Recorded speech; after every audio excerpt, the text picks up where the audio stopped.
Today, I'm diving into JPEG Optimizer, a free online tool designed to help you compress and optimize JPEG images quickly and efficiently. The site has a very straightforward interface, which makes it simple for anyone to use, even if you're not particularly tech-savvy. The homepage immediately presents you with an upload box, where you can choose the JPEG file you want to compress. You simply upload the image, select your desired compression level ranging from 0 to 99, and click the Optimize Photo button. The processing speed is impressive, especially considering it's a free tool. JPEG Optimizer doesn't offer batch processing, which could be a drawback for users who need to compress multiple images simultaneously. Also, the file size limit may not be ideal for professionals handling high-resolution images.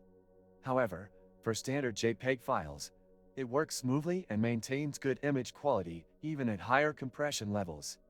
One feature I appreciated is the ability to resize images before compression, which can be helpful if you're optimizing photos for web use.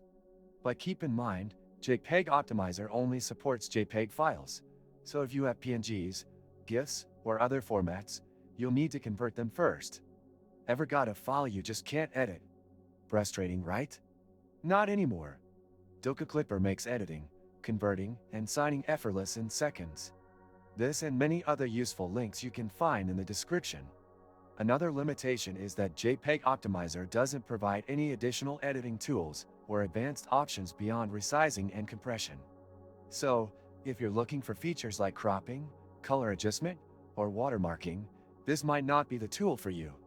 However, if your main goal is quick and efficient JPEG compression, this website definitely delivers.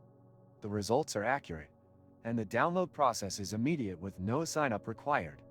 It's especially useful for bloggers, web developers, and anyone needing to save storage space without compromising image quality.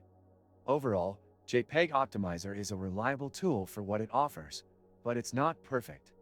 It would benefit from adding batch processing and support for more file types.